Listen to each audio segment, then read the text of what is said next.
Gunther, welcome to the Sky Sports F1 podcast. Thanks for having me. Yeah, great to get you on. How are you, first of all? Fine, perfect in the moment. We had a little bit of time off, and which doesn't mean that we didn't work. Yeah, I was going to say, because obviously you get the summer break where you're not allowed to work on the car, but we've now got this April break because obviously we've lost the Chinese Grand Prix and you are allowed to work on the car. So how's it been and what have you been able to achieve? Yeah, I mean, you always work in Formula One. Even if you don't race, it's not like that the people can go home and do nothing, like in a normal job. You always keep pushing, and there's always something to do. And the same is for me. You just do things which you maybe otherwise you spread them out a little bit. But it's a good way to catch up. I mean, we had 3 races plus the testing, and then with this time. You called it time off. It's not time off. we didn't go racing for one weekend, it wasn't off. But anyway, you just catch up and you try to get ahead. So when you get in now the busy season, which is now it's a double header coming and then a triple header, which is quite intense. So at least if you start then with having cleaned up all your work which you left back, it's always nice. Yeah, absolutely. Right, this is how it's going to work. You've got a brand new book out called Surviving to Drive, which was very good. So I want to talk about this, and I also want to get into some questions from the fans as well at home, who've sent them in their droves. So there's an awful lot to get through. But let's talk about the book. What made you want to write a book? It like a lot of things in my life, it just happened. I didn't plan to write a book. Somebody approached me, you want to write a book? And I was like, yeah, I don't want to write a biography. I mean, a lot of people have done it, and it's not something, you say I want to do yet. I still want to work. I'm not retiring, so I'm not as important as the drivers. And I said, I don't really want to do that. And then I was told, no, the book will be your year. That was now, I think, 18 months ago that I was approached. It will be about next season, just like a diary. We write about how the years what is happening. And I said, yeah, but if nothing exciting happens, what are we going to write about it, because at the time I didn't know what will happen. I said, we are pretty sure that something interesting will happen with you, because there's always drama around you. And I said, yeah, after a while you think, yeah, maybe it's pretty cool, because I knew that the fans like the Netflix series. So I said, maybe it's a good thing for the fans, and maybe people can have fun with it. And that in the end was the reason why we did it. Yeah, it's set out with diary entries, isn't it, throughout the 2022 season. The first thing that I noticed was just how much you move around. So you've got a home in North Carolina. That's your house. That's where you you live. But then you've got an office in Maranello, a factory in Banbury, and of course you're going to every single Formula One race with the team. So I mean, how on earth do you manage any time off? I don't need a lot of time off. For me, my job is what I like to do. So it doesn't mean that I have time off when I work, but it's something I enjoy. So it doesn't come difficult for me. But when I have the time off, really, when there is a weekend between races, I just go home to North Carolina and stay with my family and do very little on the weekend. I don't have any hobbies or anything like this. So I just stay with my family and try to relax to get my energy back, to get going again. For the 2022 season, it was quite an interesting year to follow, right? Because you'd had 2 years, 2020, 2021, very disappointing for the team. And 2022 was actually the year where it seemed like you guys really kicked on. And I mean, you ended the year with 37 points, which compared with the lower points totals in the other years is obviously a good year. Yeah, absolutely. And as you just said, 2020 and 2021 were very difficult for the team, were very difficult for me. And then we put a lot of effort into 2022. And obviously the risk by doing that was you roll 2021 off, but also you go into 2022 with everybody's expecting you to do better or to make a step, so the pressure is pretty high. But I was pretty convinced. I'm doing this a long time, motorsport, and so I was pretty convinced that we can succeed. And I think we made a good step forward in 2022. In racing, it's never good enough, you know that. So even if you win, it's not good enough because, and we are pretty far away from winning. But we made a step, and we now have again a solid platform, I would call it. Yeah, it was definitely a good year to follow you guys. I want to know how the audiobook was to record. I assume you did an audiobook, right? How was that? Yeah, it was painful, but maybe not only for me, also for the sound engineer, because again, it was one of the things. They said, Gunther, it would be nice if you do an audiobook. And in the beginning it was, no, I haven't got the time. I'm not going to do it. And then some said, but people want to hear your voice with your book, because of your accent and all that stuff. But I always think that all the other people have got an accent. I haven't got one, by the way. So, but then I did it, and it is more work than I anticipated. But things like this, I always say, either I do it right or I don't do it. So I put the effort in, and even if it doesn't work, at least I can say I put the best effort in I can. If it isn't good enough, I mean, it can happen. There is always something you cannot do. So it was heavy going, and I did it in 3 days. But I feel a little bit sorry for the sound engineer listening to me for 3 days, And sometimes I get stuck on one word and I couldn't say it anymore because it's, my first language is not English. So you guys don't understand that. All of a sudden you've got a word which you cannot say anymore, and you have to repeat it and repeat it. But in the end, it all worked out. Yeah, well, I think the audiobook will be great as well, because it's, as a way of getting into your head and how you are throughout the year. I think it's a brilliant book. Now, some of the big topics that kind of you cover in that book, I want to get into, and one of those is Mick Schumacher and the cost of his crashes on the team, and you put that at about $2 million across the whole season. I'm intrigued to know what impact that has on a team like Haas. It has a big impact on a small team, but it also now has an impact even if it would be a bigger team, because with the cost cap in place, this is money. You cannot develop your car, because if you can, and then you don't develop your car doesn't go any faster. So everybody gets frustrated. So last year, Haas F1 was very close to the cost cap. We weren't completed there, but the 2 million, it's as simple as this. They just don't go into development, and because you cannot make it up, even if you are at if you got the full budget, if they go away, this is where you spend your money. So it's never very good. So therefore, it is so frustrating because you cannot do anything about it. It's not like, okay, now Gunther has to go and find another $5 million on sponsorship. Even if you find it, you cannot spend it anyway. Which was sort of the final straw in terms of Mick? Was it Japan? He had that crash, didn't he, on the in-lap of a practice session? Was that when you kind of felt like he wasn't the driver that was going to take you further forward?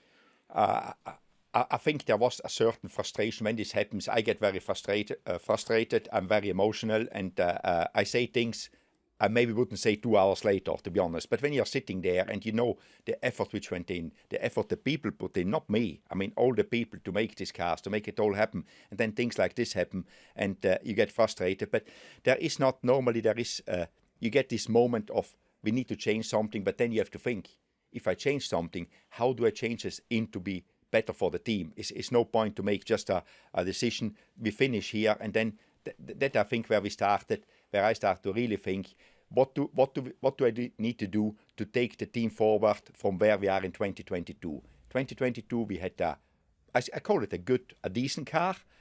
Next year, which is now 2023, the plan was to have a little bit a better car. What do we need to get everything out of the car to every point available? We take it home.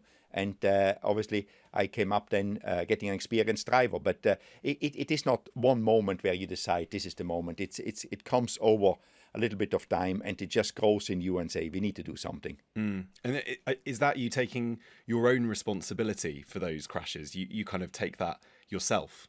Absolutely. I mean, you have to, because the buck stops with me. And you have to say, okay, this is what we did. I need to fix this, I need to fix this for the team. Like I expect every team member to fix his area he or she is responsible for. What's your relationship like with Mick now? When you see him in the paddock, for example, do you stop, say hello, and is it all very cordial?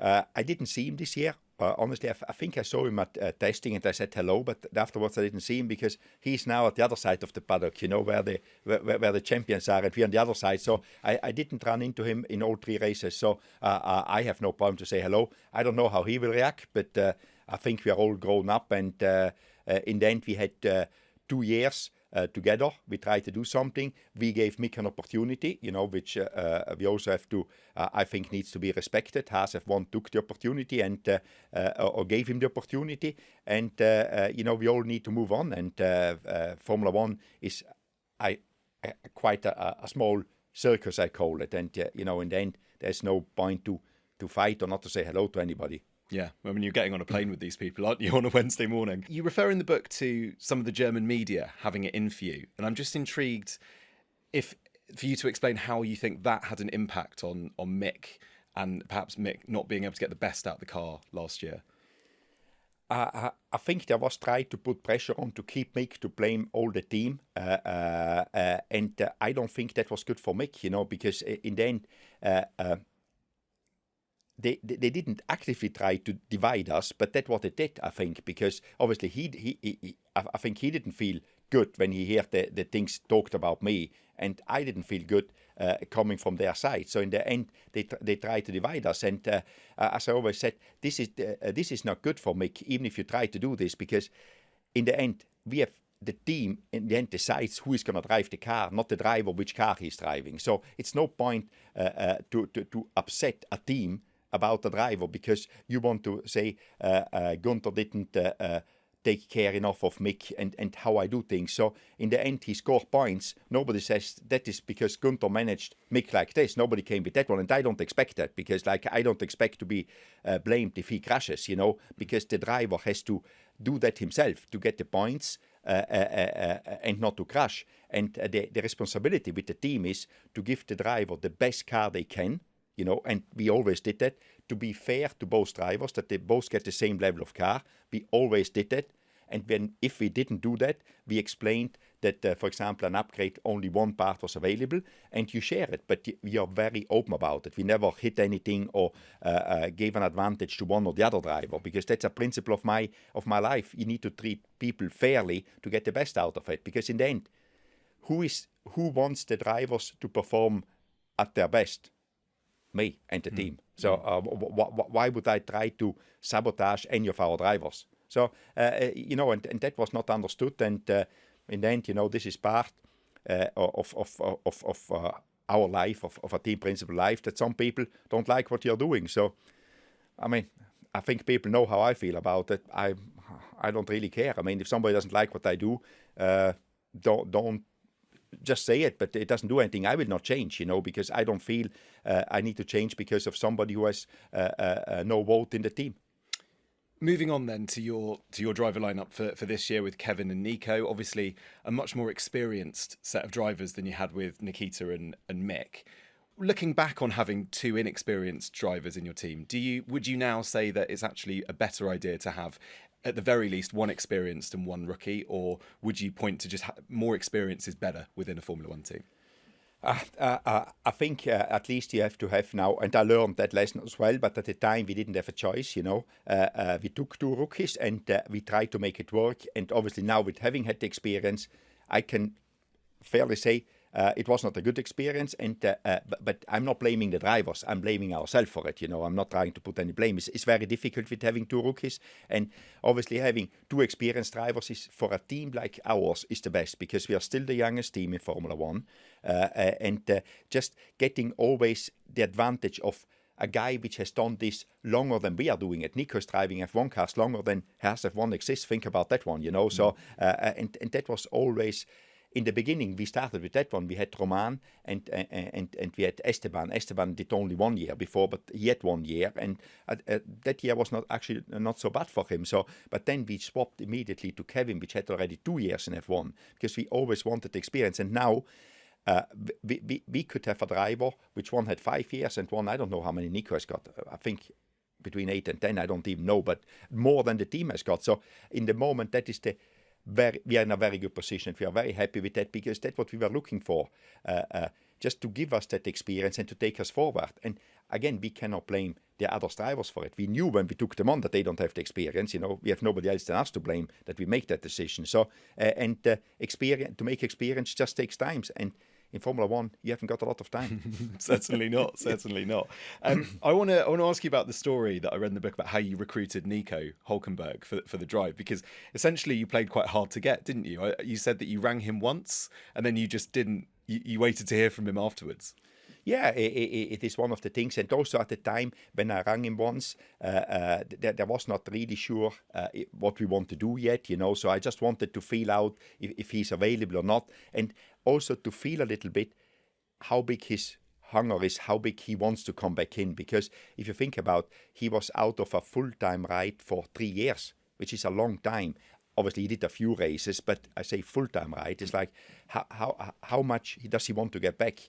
And after a while, I think, and I don't know how he played it, but for a while, he didn't call. And then, because I think in the beginning he thought it is not serious what I'm doing, And then after a while, I think I actually want to go back to F1. I better call this guy up, because we had discussions in the years before he joining us, and we never got to it. So I think, and then it just started that I wanted to understand how hungry he is to get back into Formula One. Very hungry, clearly. Absolutely, I think, and it's very strange in Formula One when these guys leave. Also Kevin, when they leave, they're all, I cannot win races with the team I'm in, because only 2 or 3 teams can win races. I'm not in that team, so I go and do something else. I will be fine. I will go and win races. Then they go away, and I think they win a race in another series, which is always in WEC or in IMSA or IndyCar, and it's always nice to win. But then I think they think back was F1 not fantastic? Because F1 is the pinnacle of racing, and then it's just one of these things. They just want to come back to F1, and then they get hungry again because they miss it. Same thing. If the sun is always shining, you don't miss the rain. But the day it's raining, you realize, the sun was actually pretty good, It's a very good way of looking at it. One of the other really interesting sections of the book was about the start of the 2022 season, when you had Nikita Mazepin and the title sponsor of your car. You had to lose both of those due to the Russian invasion of Ukraine. Take us back to the start of that season, and when was the first point you understood that this was going to be a serious issue for Haas? We always knew that there was a clash, because it was, but I personally did not think that Russia will invade Ukraine, so we didn't make any arrangements. We were not, obviously you think about, but you don't make any preparation, or you don't make a plan B, because sometimes it's like whatever happens, something will happen which will be very strange, because we didn't expect it, because if in the end you think here in 2022 a war happening in Europe, maybe not, then how we got to know about it is very simple. I was at breakfast with Mr. Haas, with Gene, on the Thursday morning, 7 o'clock, as always, with Gene, in the hotel. That's a habit, is it? Every morning when he's at the track. When he's at the track, when it's late, it's 7 o'clock. Yeah.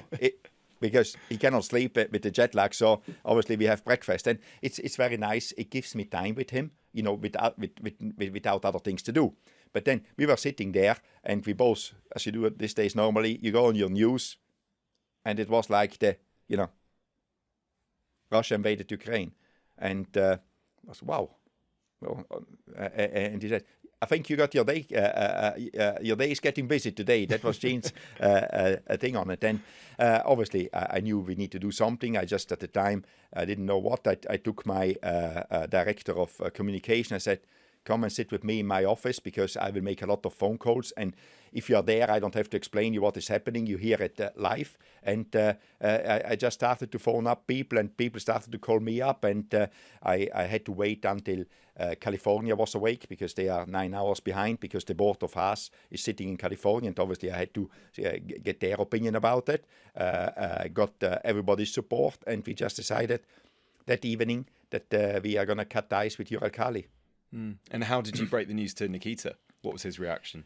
With Nikita, we didn't break that day. That waited a little bit, because he had finished testing anyway. So it was very difficult to tell him, Nikita, we don't know what we're going to do, because I think a young person, you need to think a little bit more about it. It's his career, it's his life in front of him. But in the end, we had to terminate him as well. Yeah. It strikes me as really interesting that this is all part of the role of a team principal. It's not just race, turning up and racing over a weekend. You really do all the aspects of being head of a team, head of an organisation. Absolutely, and I think a lot of people don't see that because we didn't tell. But I mean, Drive to Survive showed a little bit what we have to do. We have to deal with sponsorship. We have to deal with the federation. We have to deal with the promoter. We have to run a race team. It's like being a CEO of a big company, which has got a lot of different things going on.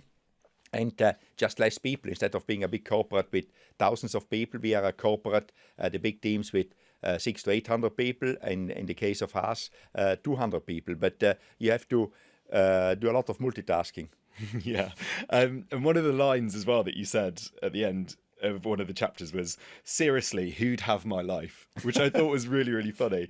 And I think it just goes to show that you, especially that week, and then you also had the issue with the freight not arriving in Bahrain for the test on time, so you lost some time in testing. You know, these are all issues. It's like firefighting, isn't it? It's just one thing after another. Yeah, and especially that year, last year was in the beginning was just so intense. There was always something new coming at us, you know, and then also the freight being late, and then one team opposing that we can run longer one evening because we have an advantage. It's like, guys, I mean, it's not our fault. I mean, we don't get an advantage of running it, so you have to reshuffle everything and just try to do always your best. And going back to when we said in 2021 we are gonna write this diary, nobody anticipated that all this happens, and this drama just happened, is coming to us, you know. And I always say, can you imagine if we would put effort into create drama, what would we be able to do, you know? This is just for free, you know, this drama. It's funny that the publishers were saying, or you were saying to the publishers initially, I'm not sure there's going to be enough drama this year, and there certainly was.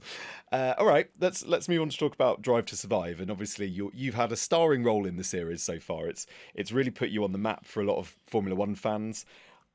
Is it true you still haven't watched it back? Absolutely true. I find that remarkable. Have you not even seen like short clips or?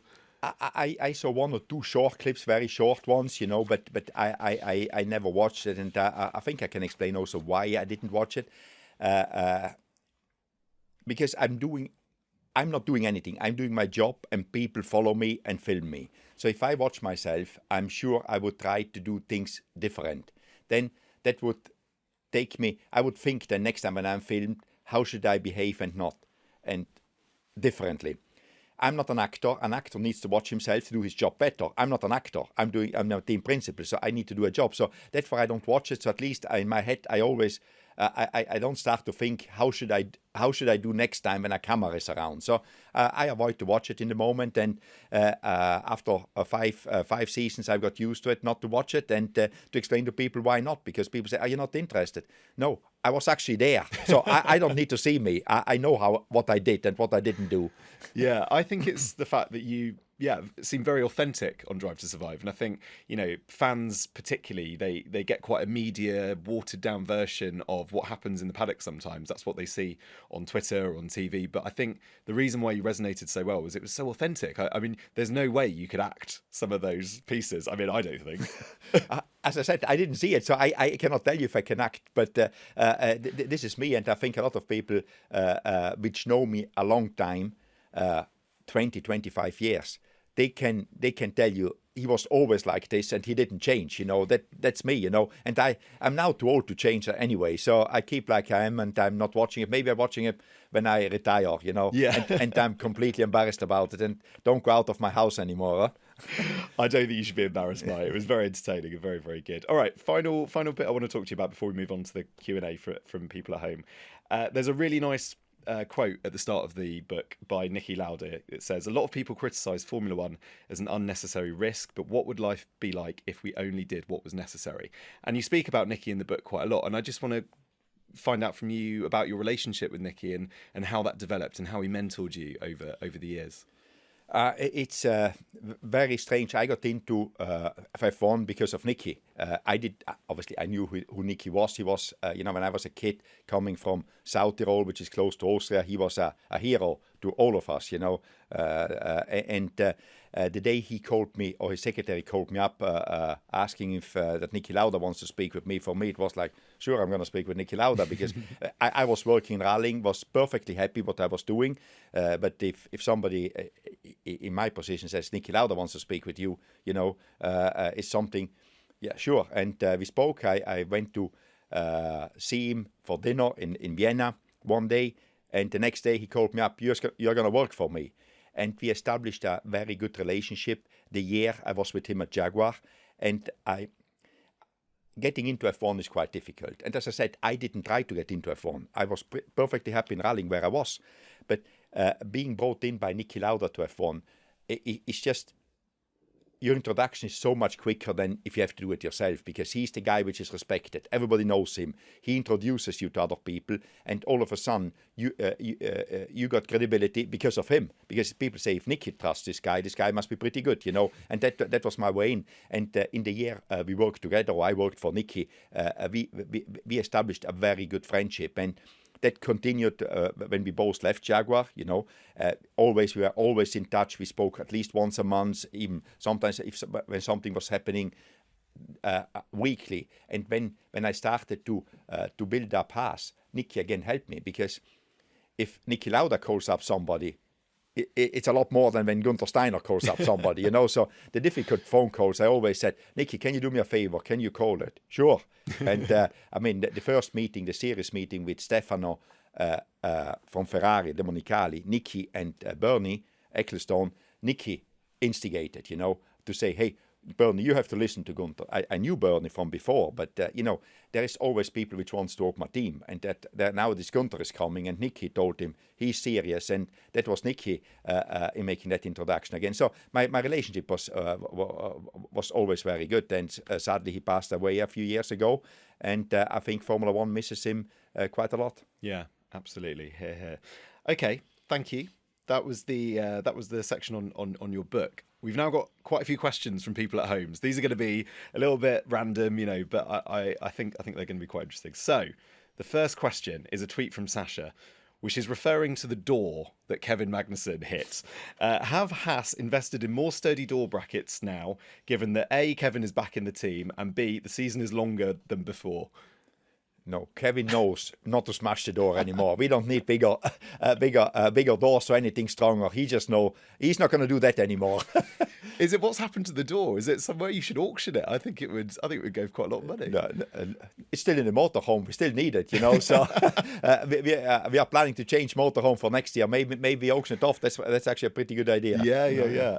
Is a question from Clarkson. Did Kevin actually ever pay for the damage? No, I mean, he's a driver. He would never pay for any damage, you know, drivers. So, very good. All right, Paul tweets: were you ever worried about Hulkenberg and K-Mag's previous issues when you hired Hulkenberg? How have you made them get along with one another this season? No, I wasn't worried. I spoke when I looked around for a driver. I spoke with Kevin how the relationship was, because I wanted to make sure that I'm not, you know, if they were still head to head, that I open another issue, you know. So I spoke with them, and Kevin explained to me, apparently they ran into each other at an airport a few years ago, and they cleared out everything before. So he was actually very happy with having Nico as a teammate. Yeah, seems like they get along very well this season, certainly to us in the media. Ian tweets, will we ever see a truly independent team again like Brabham, BRM or Williams, or has the growth in manufacturer teams changed the sport forever?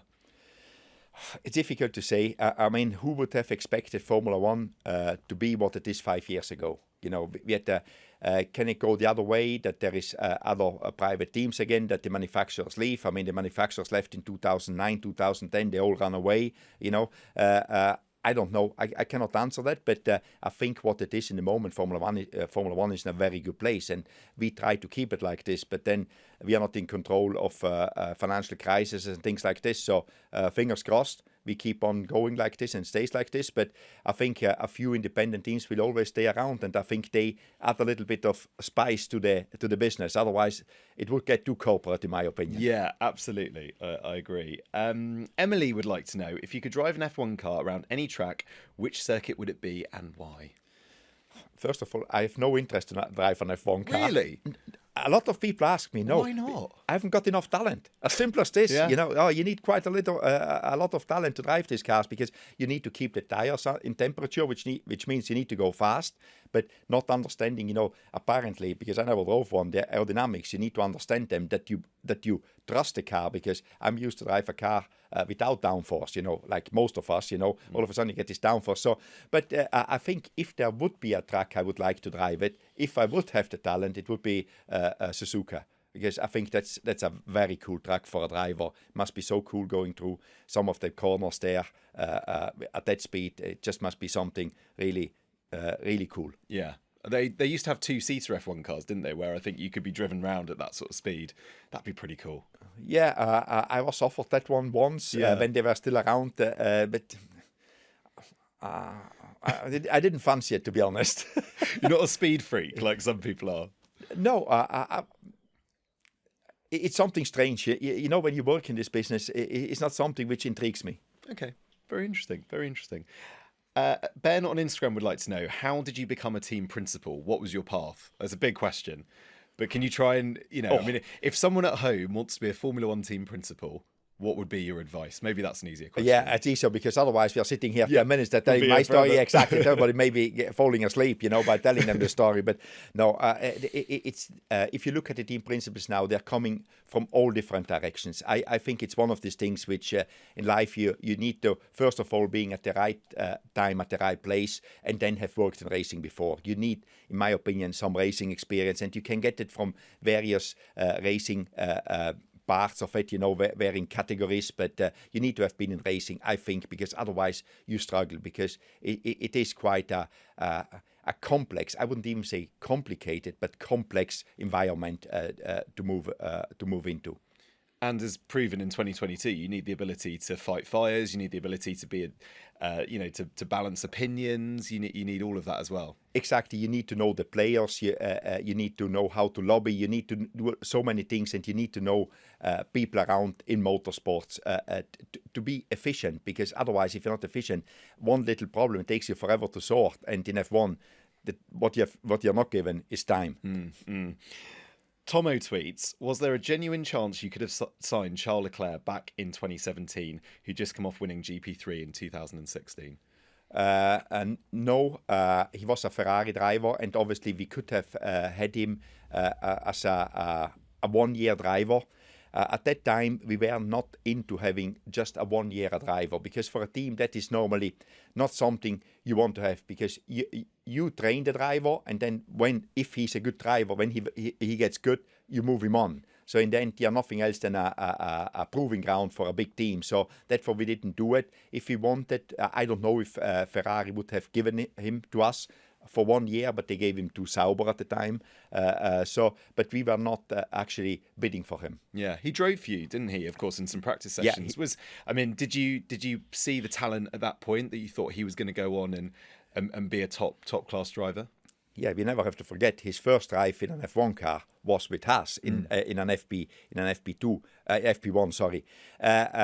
It's difficult to see in FP1, and the clever drivers, the really fast ones, they do not do anything over the top, because they don't want to take any risk, and they are aware of this, because the worst thing for a driver which gets a junior driver which gets into F1 is to crash out in one of these FP1 sessions, because people will always remember that in F1 you never take that off your resume, that when you sat in an F1 car the first or the second time in FP1 and you crashed it, that's you're already known as a crasher, even if you just tried a little bit too hard. So Charles was very smart in there. He just tried to get the feel for the F1 car and did what he needed to do. Yeah, he's turned out all right, hasn't he? Now, just Robert tweets, who is your favourite driver to work with, or is?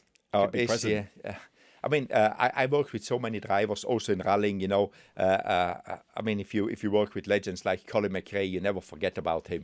Because the guy had so much talent. It was like, I mean, nobody could believe what he could do with a rally car. And I wasn't there when he tested an F1 car, but they told me he was pretty good in it as well. Yeah. So I wasn't there at that test, but I like to work with him.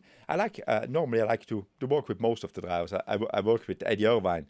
That for sure was interesting, so as you all know,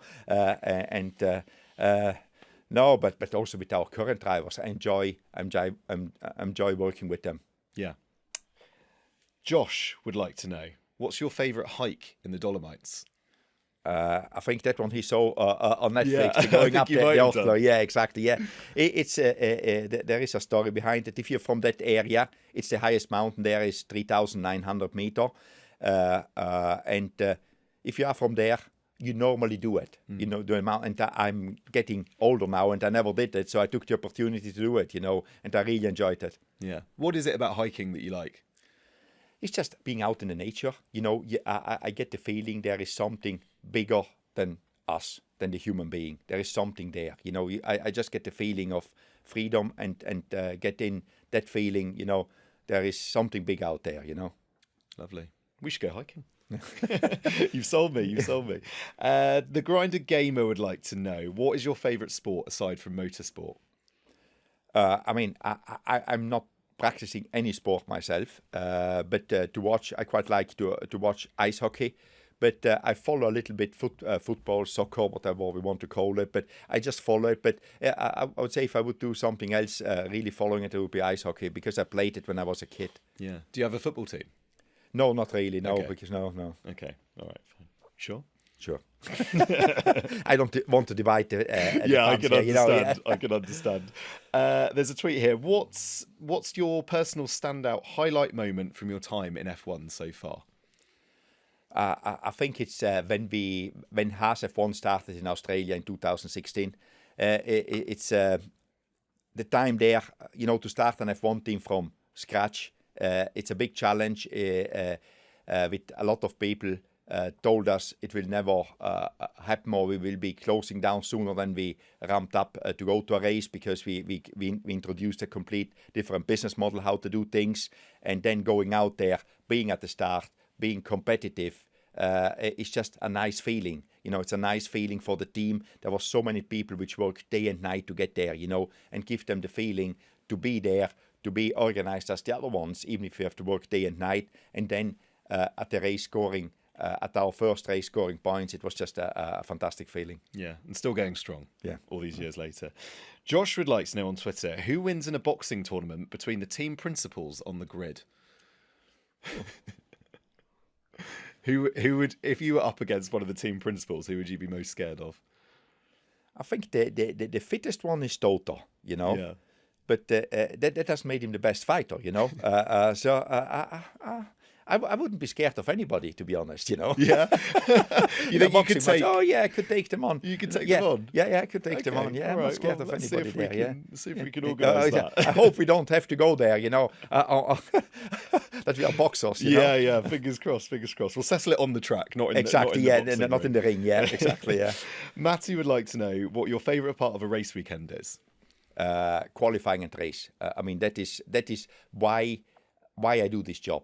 I still enjoy that adrenaline when you go out there on qualifying and when a race starts, you know. And the qualifying, I think it's more intense as a burst of adrenaline and energy, while the race is more like you need to stay calm, because a lot of things can happen. While in qualifying, a lot of things can happen, but they are fast and furious at you, you know. So, but these are the two moments which I love. Yeah, agree. Josh would like to know, as a former mechanic and engineer for rally cars, do you think F1 drivers complain too much? Or I would say, because obviously you've had experience in NASCAR as well, so you've seen a lot of different racing categories. What do you make of Formula One drivers compared with other drivers in other categories? I think race car drivers in general complain a little bit. It's just like, I think in F1, because they've got so much more exposure, we know about it more, and maybe they can be a lot vocal, but it is a way to voice when you are not content. But sometimes they should realize that they are actually complaining at a high level, because being one of 20 in the world to drive this fantastic cars, there's not a lot to be complain about. I think especially now when all the cars they are decent, you know, and obviously sometimes something can go wrong. But what I want to say to that one, we then complain about the driver when they crash, and they cannot understand why we complain, you know. So it's I tell my drivers about that as well. I make them aware of, maybe the team did something wrong and you can complain, but next time when you do wrong, be careful what you get to hear. I can imagine. Claire would like to know, do you think your star turn in Drive to Survive has proven of commercial benefit to Haas? I would think so. You can never prove marketing thing, but I think it has given the team a lot of more exposure to different sponsors, and that I think it maybe attracted more sponsor. MoneyGram, which is the sponsor for us this year, our title sponsor, very good company, and for sure they like what was done there. Have they done it just because of that? I don't think so, but does it help? Yes. Yeah, certainly got more exposure for all F1 teams, not just those at the front of the grid, right? Correct. It gets more exposure for everybody, I think, and opening up to people to look inside and what we brought to the party. I think everybody should be happy, and F1 is very happy what it did for them. How have you seen F1 change in the time since Drive to Survive has come out? Have you noticed a change, say, in the amount of fans or the demographic of the fans, perhaps? A combination. There is more fans, and the demographic for sure. A lot of young people are tuning in now because they were shown what actually happens there, and they think it's pretty interesting. As you said, there is a lot of things going on. It's just opened it up to a lot more people, and a lot of people which watched it now, they watch racing. I meet a lot of people in airports and things and said, hey, I'm watching F1 only because of you or because of Drive to Survive, and they just tell you, because I said I had no interest before in it, but I watched it and now I'm a big fan, and especially in the States, I live there, and it's pretty crazy there in the moment. Yeah, exploded, hasn't it, in the US? Alan would like to know, what's the hardest lesson you've learnt in motorsport that's helped you going forward? Oh, the hardest lesson is... Quite a few, I imagine. Yeah, there is a lot of hard lessons, but the lessons I've learned to never give up, to keep on going. I mean, I now can take a very recent scenario where never giving up and believing in yourself helps you. Who would have given us the credit that we can do a pole position in a race? We did it last year in Brazil. Obviously, we did it under very strange circumstances, but we managed the circumstances better than all the other teams. So I think you just need to work always hard and always do your best with what you have got and what you can do.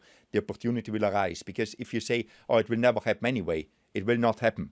So you always need to believe in yourself. Yeah, absolutely. Alex would like to know, if you could take any two drivers from the grid to replace yours, which two drivers would you take? This will be controversial, won't it? Yeah, I think it will be controversial, but I can be open about it, because they are not coming to drive for me anyway. Yeah, okay, so that solves that problem, the controversy. I think it would be Max and Max for sure, and either Charles or George Russell. Okay. Why Max? What is it about Max, apart from the obvious? Yeah, I think he in the moment is just a driver which talent-wise and mentally-wise is just on a peak. He's just on top of the wave. He can do anything with the car in the moment. Everything seems to be going right for him, and he has got his talent is very high. Yeah, I was wondering if you were going to say Max and Lewis. I wouldn't say Lewis, because he's getting on with age, but there is another one which with age is very good, is Fernando. I mean, the guy is over 40, and man, he knows how to drive a race car. He certainly does. Yeah. I just would have liked to have seen you manage Lewis and Max. I think that would have been quite an interesting dynamic. That maybe I didn't even think about that one, because I don't think about it. If I do something like this, I think of that one afterwards. Yeah. No, I would. I think the Drive to Survive cameras would have a field day if you were managing them. Caleb would like to know, if you were the CEO of F1 and you could change one thing about the sport, what would it be and why? I wouldn't change a lot in the moment, and I'm not just saying that to be nice to F1, but there is a lot of change going on in the moment where Stefano Domenicali is a good friend of mine. We talk quite a lot, and we always see if there's new things going on, like now hopefully in Baku. We have got the sprint qualifying. That is a thing I started to mention last year, because I think if you have a sprint weekend, a sprint race weekend, the Saturday morning session is boring as hell, in my opinion. It's boring for me. I can imagine what the fun is even more boring. So if you do a qualifying there, it's good. But I think there's a lot of stuff going on in the moment, which is very good for F1. And I don't think there is, for me, one thing which I would say this would make it better in the moment. We have to fine tune. There's a lot of things going on. We have got 3 races in the States. They want to stabilize the races in the States, the 3 of them, before making new ones. I think this is all good things are going on. So in the moment, I would love to stabilize the sport where it is now and then make it growing, because we are at such a high level that we cannot always think everything just keeps on growing, because that is not going to happen. Okay, final question from Satvik. What advice would you give to someone who is interested in pursuing a career in motorsports, either as a driver or part of a team? As a driver, I mean, you need to go and start go-karting and just work your way up, and be honest with yourself to see if you've got enough talent, because otherwise you're going to spend a lot of money and nothing will come out of it. But you need to try. Coming in as an engineer, mechanic, get involved in, first, if you want to be an engineer, go to university, make your studies, get good grades. I mean, that's very important. And then just try in your free time to help out a smaller race team, in Formula 4, Formula Ford, Formula whatever, I always say. Just get involved in that, you understand the dynamics of racing. That is a big help if you then join one day Formula One. Yeah, because yourself, I mean, you've done almost every role, right? Right from the very bottom all the way to the top. Absolutely, and I still say to the team, I could do about 80% of the job. Not as good as the people which are doing it now, because I'm out of training, but I can see a lot, and they know that they cannot pull the wool over my eyes, because if they tell me something, they know Gunther maybe knows what I'm telling him, so they are very careful about telling me something which is not true. Just a bit of some scare tactics, just a few. Gunther, thank you so much for your time. Really, really appreciate it. Best of luck for the rest of the season. We look forward to following Haas's progress. And we will be back next Tuesday after the Azerbaijan Grand Prix to look back at that. We hope you can join us then. Bye for now.